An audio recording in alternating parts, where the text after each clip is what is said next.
모든 재산은 이미 처리됐어? 너희는 한 푼도 받지 못할 거야.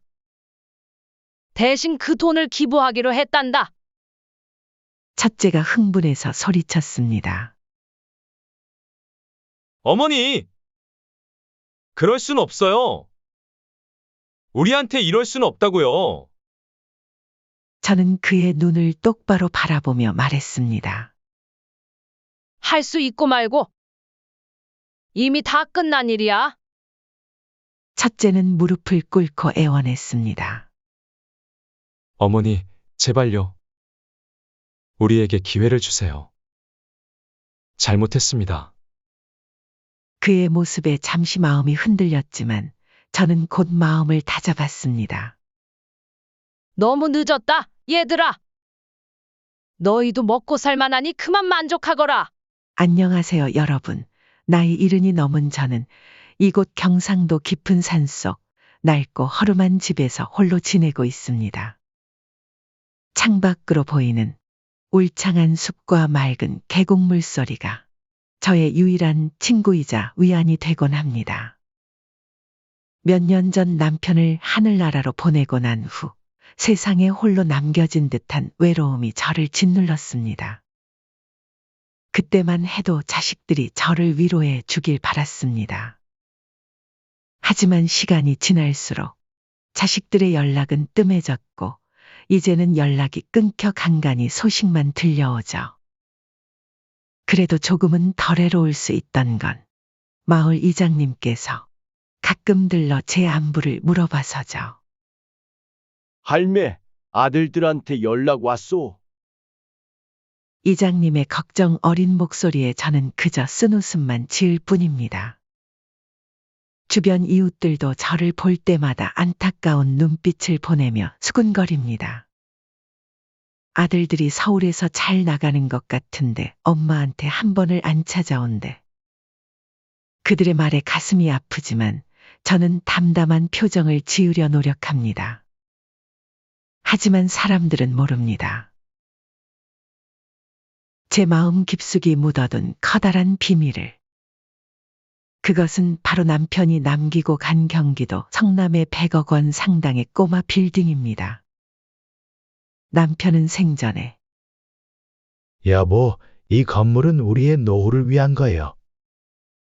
하지만 욕심 많은 우리 아들들에겐 말하지 말아요. 자식들이 스스로의 힘으로 성공하길 바라오. 라고 말씀하셨습니다. 저는 남편의 뜻을 따라 이 사실을 아무에게도 알리지 않았습니다. 심지어 저의 피와 살을 나눈 아들들조차 모르고 있습니다. 봄, 여름, 가을, 겨울. 계절이 바뀌어도 저희 일상은 변함이 없었습니다. 아침에 일어나 마당에 채소밭을 돌보고 집 앞 계곡에서 빨래를 하고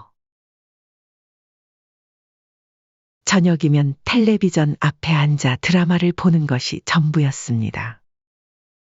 가끔 몸이 아플 때면 혼자서 버스를 타고 읍내 병원에 다녀오곤 했습니다. 그럴 때마다 자식들 생각에 눈물이 났지만 저는 제 안에 있는 자식들에 대한 서운함을 꾹꾹 눌러 담았습니다. 그러던 어느 날 갑작스럽게 첫째 아들 부부가 찾아왔습니다. 몇 년 만에 보는 아들의 얼굴에 반가움보다는 의아함이 앞섰습니다. 첫째는 항상 야망에 차 있던 아이로 대학 시절부터 사업 성공을 꿈꾸며 가족보다는 자신의 미래만을 줬던 아이였습니다. 어머니, 너무 오랜만입니다. 사업이 바빠서 자주 찾아뵙지 못했네요. 첫째의 목소리에는 미안함보다는 형식적인 공손함이 묻어 있었습니다. 그의 옆에 선 며느리는 겉으로는 환한 미소를 지었지만 그녀의 눈빛에서 저는 무언가 다른 의도를 읽을 수 있었습니다. 어머님, 정말 보고 싶었어요. 앞으로는 자주 찾아뵙겠습니다. 며느리의 말에 저는 그저 고개를 끄덕일 뿐이었습니다. 첫째 내외가 갑자기 찾아온 이유가 궁금했지만 저는 침착하게 그들의 다음 행동을 지켜보기로 했습니다.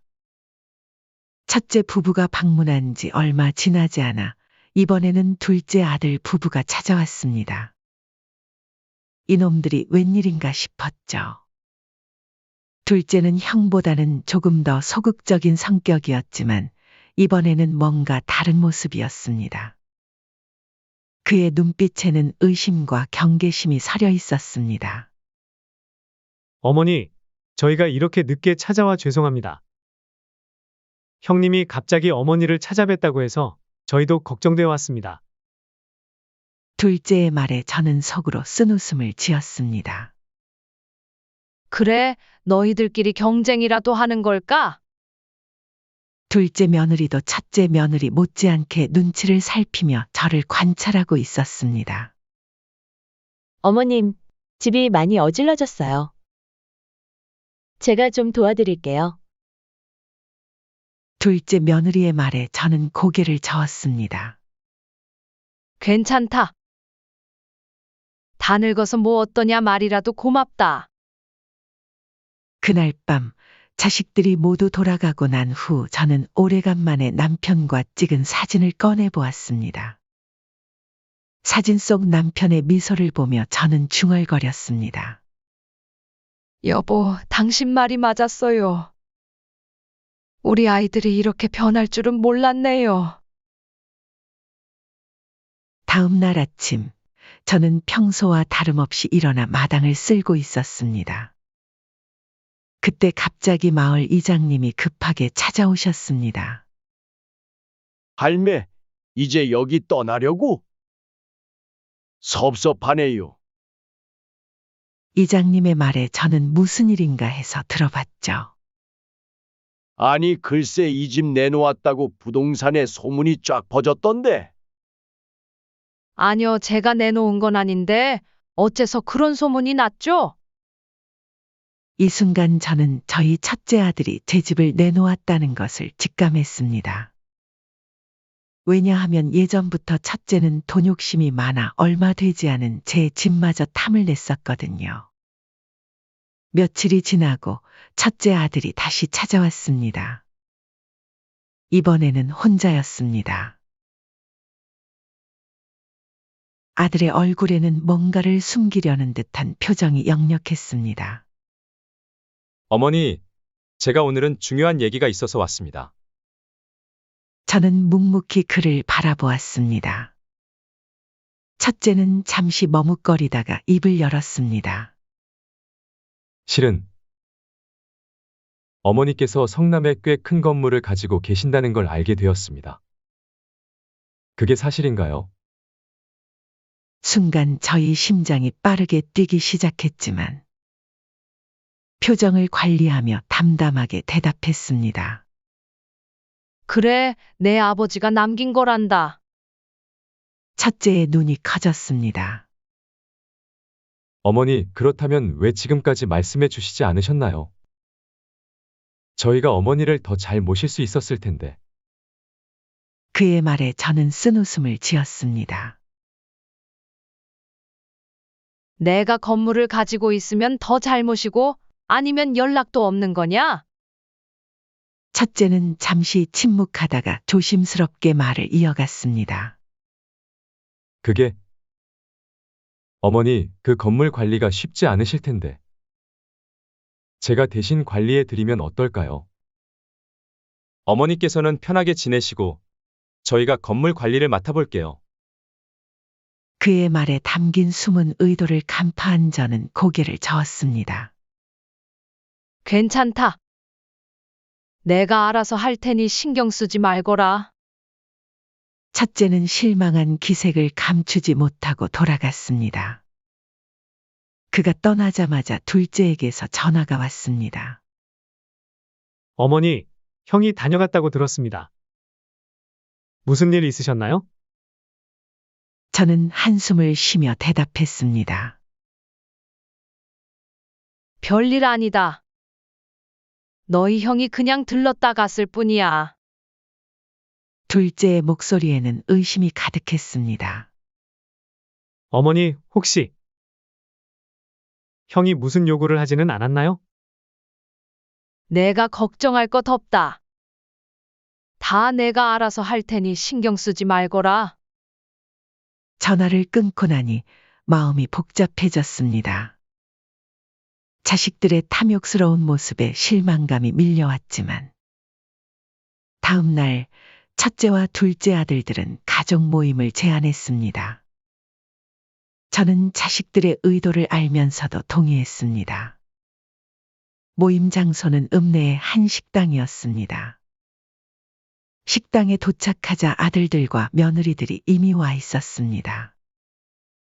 자식들의 얼굴에는 어색한 미소가 가득했습니다. 식사가 시작되고 첫째가 입을 열었습니다. 어머니, 이제 저희와 함께 지내시는 게 어떨까요? 이 산골에서 혼자 지내시기에는 너무 외로우실 것 같아요. 둘째도 거들었습니다. 맞아요, 어머니. 저희가 모시고 살겠습니다. 저는 그들의 말을 듣고 있자니 가슴이 아파왔습니다. 이미 둘째도 알고 있구만. 하지만 저는 감정을 누르고 담담하게 대답했습니다. 고맙지만 난 지금 이대로가 좋구나. 산속 생활이 편해. 첫째 며느리가 나섰습니다. 어머님, 하지만 그 집이 너무 낡았잖아요. 위험할 수도 있어요. 그 집을 팔고 더 나은 곳으로 가시는 게 어떨까요? 순간 분노가 치밀어 올랐지만 저는 참았습니다. 대신 조용히 대답했습니다. 그 집은 내 남편과의 추억이 가득한 곳이야. 팔 생각이 없단다. 식사가 끝나갈 무렵 둘째가 조심스럽게 말을 꺼냈습니다. 어머니, 저희가 알아보니까 그 성남에 건물이 꽤 가치가 있더라고요. 혹시 그 건물 관리는 어떻게 하고 계신가요? 저는 그들의 눈빛을 하나하나 살폈습니다. 탐욕과 조급함이 가득한 자식들의 모습에 마음이 아팠습니다. 이내 자식들끼리 싸움이 시작됐죠. 저는 물려준다는 말 한마디 없었지만 첫째 며느리가 말했어요.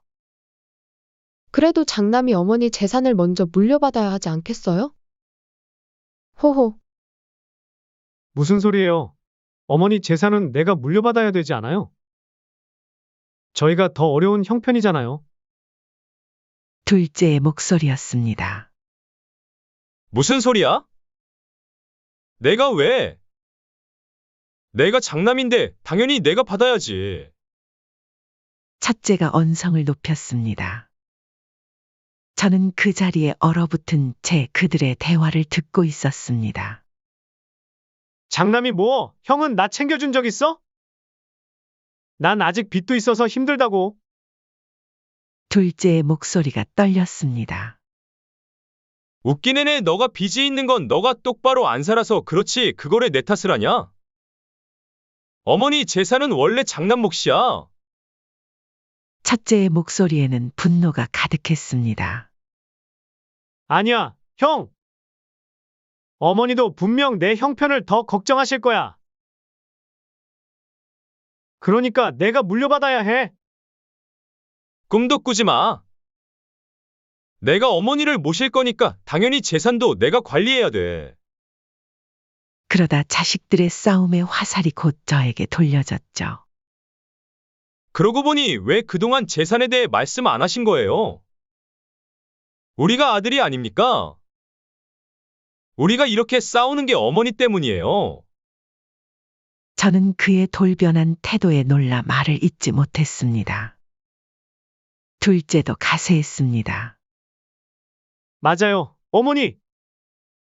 우리한테 숨기고 혼자만 알고 계셨다니? 우리를 믿지 않으시는 거예요? 얘들아, 그게 아니라 제가 해명하려 했지만 그들은 제 말을 자르고 계속해서 따져 물었습니다. 첫째가 씩씩거리며 말했습니다. 어머니, 우리가 그동안 얼마나 고생했는지 아세요? 그 재산이 있었다면 우리가 이렇게 힘들게 살진 않았을 거라고요. 맞아요, 어머니. 저희 애들 학비도 겨우 대고 빚에 시달리고 있는데 어머니는 그걸 보고만 계셨단 말이에요? 둘째의 목소리에는 원망이 가득했습니다. 저는 충격을 받은 채 그들의 모습을 바라보았습니다. 너희가 어쩌다 이렇게 변했니? 제 목소리가 떨렸습니다. 하지만 아들들은 아랑곳하지 않고 계속해서 따져 물었습니다. 어머니, 이제라도 그 재산을 우리한테 주세요. 우리가 아들이잖아요. 당연히 물려받아야 하는 거 아닙니까? 왜 어머니는 안 주실 것처럼 하세요? 첫째가 강하게 주장했습니다. 너희들 돈이 그렇게 중요하니? 내가 이렇게 살아있는데 벌써부터 재산 걱정이냐? 제 말에 아들들은 당황한 기색을 감추지 못했습니다. 첫째가 변명하듯 말했습니다. 아닙니다, 어머니. 저희는 그저 어머니를 걱정해서. 저는 그의 말을 끊고 일어섰습니다. 난 이만 가봐야겠다. 너희들끼리 잘 얘기 나누거라. 참다 못한 저는 결국 대문을 열고 나갔습니다. 아들들은 저를 보고 깜짝 놀라 말을 멈추었습니다. 집으로 돌아오는 길, 버스 안에서 창밖을 바라보며 저는 깊은 생각에 잠겼습니다. 자식들의 모습에 실망이 컸죠. 그제서야 사별한 남편이 절대 자식들에게 건물을 가지고 있다는 얘기를 하지 말라 한지 이해하게 되더라고요. 집에 도착하자마자 저는 변호사에게 연락했습니다. 변호사님, 계획대로 진행해 주세요. 제 자식들이 제 재산에 대해 어떤 행동을 할지 지켜봐야 할 것 같습니다. 그로부터 며칠 후 첫째 아들이 서류 뭉치를 들고 찾아왔습니다. 어머니, 이건 어머니의 재산을 저희가 대신 관리해 드리기 위한 서류입니다. 여기에 서명만 내주시면 돼요. 저는 서류를 받아들고 천천히 읽어내려갔습니다. 그것은 제 재산에 대한 모든 권한을 교묘하게 첫째 아들에게 넘기는 내용이었습니다. 얘야, 이게 무슨 짓이냐? 난 아직 정신 멀쩡하고 내 돈 내가 관리할 수 있다.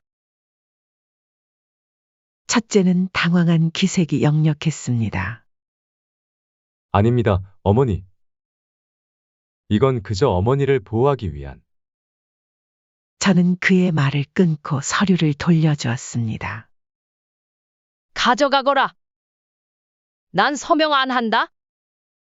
첫째가 떠나고 얼마 지나지 않아 둘째가 찾아왔습니다. 그의 표정은 형과는 달리 냉정해 보였습니다. 어머니, 솔직히 말씀드리겠습니다. 그 건물 우리가 관리하게 해주세요. 어차피 살 날도 얼마 안 남으셨잖아요. 제가 잘못일 테니까 믿으시고 편하게 사세요. 그 말을 듣는 순간 제 마음속에 있던 마지막 자비마저 사라졌습니다. 저는 차갑게 대답했습니다. 너희에게 그렇게 가르치지 않았다. 부모를 이렇게 대하라고 가르치지 않았어. 둘째는 제 말에 아랑곳하지 않고 계속해서 재산 얘기만 늘어놓았습니다. 저는 결국 그를 내쫓다시피 해서 보냈습니다. 그날 밤 저는 오랜만에 눈물을 흘렸습니다. 자식들의 모습에 실망도 컸지만 한편으로는 제가 지금 하고 있는 일이 옳은 것인지에 대한 의문도 들었습니다. 하지만 이내 마음을 다잡았습니다. 아침 햇살이 창문을 통해 방 안으로 스며들었습니다. 저는 늘 그랬듯이 일찍 일어나 마당으로 나갔습니다. 꽃밭에 물을 주며 문득 제 인생이 이렇게 될 줄 몰랐다는 생각이 들었습니다. 가슴 한편이 먹먹해졌지만 이내 마음을 다잡았습니다. 그때 멀리서 차 소리가 들렸습니다. 첫째 아들의 차였습니다. 제 심장이 빠르게 뛰기 시작했습니다. 또 무슨 일일까? 불안감과 분노가 동시에 밀려왔지만 저는 평온한 표정을 유지하려 노력했습니다. 어머니, 안녕하세요. 첫째가 공손하게 인사했지만 그의 눈빛은 차가웠습니다. 그래, 이번엔 또 무슨 일이더냐? 저는 담담하게 대답했습니다. 첫째는 포기를 못했는지 주머니에서 서류 봉투를 꺼냈습니다. 어머니, 저도 이제 생전에 어머니 건물 가져가겠다는 말 안 할게요. 대신 어머니 돌아가시고 나면 저한테 증여하겠다는 서류니까 여기에 서명만 해주시면 됩니다. 전에 가져왔던 서류랑은 다른 거니까 천천히 읽어보세요. 순간 분노가 치밀어 올랐습니다.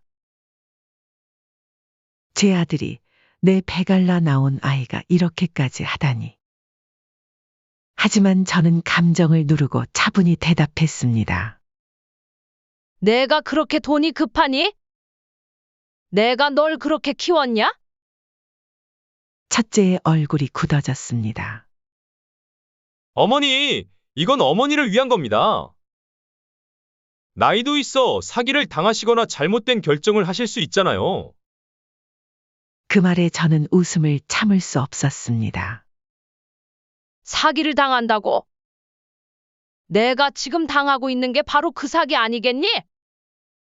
첫째는 당황한 기색이 역력했습니다. 그는 잠시 망설이다가 말을 이었습니다. 어머니, 제발 이해해 주세요. 우리 가족의 미래를 위해서입니다. 가족? 제 목소리가 떨렸습니다. 넌 지금 가족이라는 말을 할 자격이 있다고 생각하니? 첫째는 말문이 막힌 듯 했습니다. 그때 둘째 아들이 들어왔습니다. 그의 얼굴에는 걱정과 조급함이 뒤섞여 있었습니다. 어머니, 형, 무슨 일이에요? 둘째가 긴장된 목소리로 물었습니다. 저는 깊은 한숨을 내쉬었습니다. 너희 둘 다 앉아라. 할 말이 있다.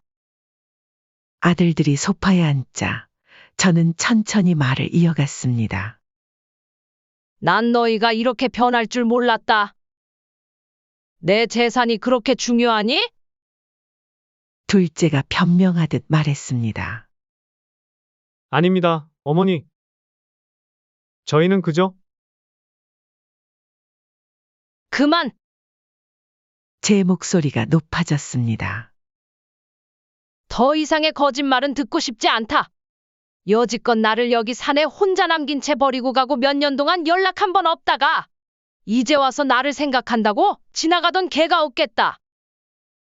방 안에 무거운 침묵이 내려앉았습니다. 저는 천천히 일어나 옷장으로 걸어갔습니다. 그리고 오래된 상자 하나를 꺼내왔습니다. 이게 뭔지 아니? 저는 상자를 열며 물었습니다. 안에는 낡은 사진들과 편지 그리고 아이들이 어렸을 때 만든 그림들이 가득했습니다. 이건 내가 평생 모아온 보물이란다. 너희의 어린 시절 우리 가족이 행복했던 순간들. 제 목소리가 떨렸습니다. 눈물이 볼을 타고 흘러내렸지만 저는 아랑곳하지 않았습니다. 난 이것들이 내 진짜 재산인 줄 알았어. 하지만 이제 보니 이것들은 아무 의미 없는 것 같구나. 저는 쓴웃음을 지었습니다. 너희가 그토록 원하던 그 재산 내가 모두 정리했다. 하지만 너희에게 한 푼도 주지 않을 거야.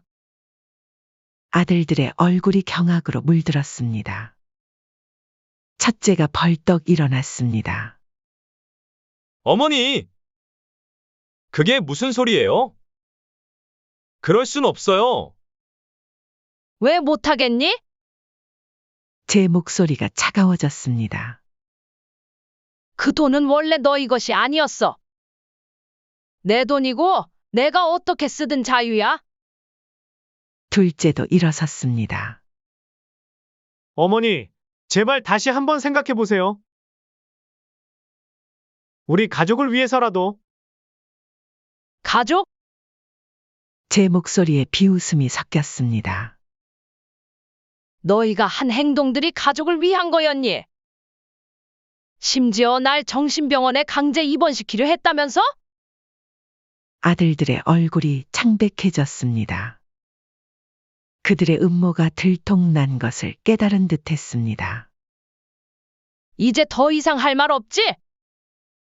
저는 천천히 일어났습니다. 모든 재산은 이미 처리됐어? 너희는 한 푼도 받지 못할 거야. 대신 그 돈을 기부하기로 했단다. 첫째가 흥분해서 소리쳤습니다. 어머니! 그럴 순 없어요. 우리한테 이럴 순 없다고요. 저는 그의 눈을 똑바로 바라보며 말했습니다. 할 수 있고 말고. 이미 다 끝난 일이야. 첫째는 무릎을 꿇고 애원했습니다. 어머니, 제발요. 우리에게 기회를 주세요. 잘못했습니다. 그의 모습에 잠시 마음이 흔들렸지만 저는 곧 마음을 다잡았습니다. 너무 늦었다, 얘들아. 너희도 먹고 살만하니 그만 만족하거라. 방 안에 무거운 침묵이 내려앉았습니다. 아들들의 얼굴에는 절망과 후회가 가득했습니다. 저는 그들을 바라보며 마지막 말을 남겼습니다. 이제 돌아가거라. 다시는 이 집에 오지 마라. 아들들이 떠난 후 저는 창가에 서서 그들이 떠나는 모습을 지켜봤습니다. 가슴이 찢어지는 듯한 아픔이 몰려왔지만 동시에 이상한 해방감도 느껴졌습니다. 여보, 내가 잘한 걸까요? 저는 하늘을 향해 중얼거렸습니다. 그날 밤 저는 오랜만에 편안한 잠을 잤습니다. 비록 가슴 한켠이 아팠지만 제가 해야 할 일을 마쳤다는 안도감이 밀려왔습니다. 다음 날 아침 저는 일찍 일어나 마당으로 나갔습니다. 그때 멀리서 이장님이 걸어오는 모습이 보였습니다. 할매, 어제 무슨 일 있었소? 아들들이 화나서 떠나는 걸 봤는데. 저는 미소를 지으며 대답했습니다. 괜찮아요, 이장님. 이제 모든 게 끝났어요. 새로운 시작을 할 때가 됐죠. 이장님은 걱정스러운 눈빛으로 저를 바라보았지만 더 이상 묻지 않았습니다. 그렇소? 뭐, 할매가 그렇게 말씀하시니 그런가 보죠. 건강히 지내시오. 이장님이 떠난 후 저는 집 안으로 들어와 오래된 사진첩을 펼쳤습니다. 행복했던 시절의 추억들이 눈앞에 펼쳐졌습니다. 눈물이 흘렀지만 이번에는 후회의 눈물이 아니었습니다. 이제 정말 끝이구나. 저는 중얼거렸습니다. 하지만 동시에 새로운 시작이기도 해. 창밖으로 보이는 푸른 하늘을 바라보며 저는 앞으로의 삶에 대한 희망을 품었습니다. 비록 혼자지만 이제는 진정한 자유와 함께 살아갈 수 있을 것 같았습니다. 아들들이 떠난 후 집안에는 무거운 정적만이 감돌았습니다. 창밖으로 보이는 산의 풍경은 여전히 아름다웠지만 제 마음속은 폭풍우가 지나간 듯 혼란스러웠습니다. 이제 정말 끝인가? 저는 중얼거리며 낡은 소파에 몸을 기댔습니다. 그때 전화벨이 울렸습니다. 수화기를 들자 변호사의 목소리가 들렸습니다. 어르신, 모든 절차가 완료되었습니다. 재산은 전부 자선단체로 이전되었고, 아드님들은 법적으로 어떤 권리도 주장할 수 없습니다. 고맙습니다, 변호사님. 제 목소리는 담담했지만 가슴 한편이 무거워졌습니다. 전화를 끊고 창밖을 바라보니 갑자기 모든 것이 허무하게 느껴졌습니다. 제가 평생 모은 재산 그리고 제 핏줄. 모두 한순간에 사라져버린 것 같았습니다. 다음 날 아침 예상치 못한 손님이 찾아왔습니다. 첫째 며느리였습니다. 어머님, 제발 한 번만 더 기회를 주세요. 저희가 잘못했어요. 첫째 며느리의 목소리에는 간절함이 묻어 있었습니다. 하지만 저는 이미 마음을 굳혔습니다. 애기 못 들었나 보구나. 이제 그만 돌아가거라. 더 이상 할 말이 없다. 하지만 어머님, 며느리는 애원하듯 말했지만 저는 단호하게 문을 닫아버렸습니다. 그 후로 며칠 동안 둘째 아들과 둘째 며느리도 찾아왔지만 저는 그들 모두를 문전박대했습니다. 매번 문을 닫을 때마다 가슴이 찢어지는 듯한 고통이 밀려왔지만 저는 참아냈지요. 그렇게 한 달이 지났을까요? 이제 더 이상 자식들이 찾아오지 않았죠. 처음에는 해방감이 들었지만 곧 깊은 외로움이 저를 덮쳤습니다. 그렇게 시간이 흘러 계절도 바뀐 채 봄, 여름, 가을, 겨울. 자연은 변함없이 그 순환을 반복했지만 제 마음속에는 영원한 겨울이 자리 잡은 듯 했습니다.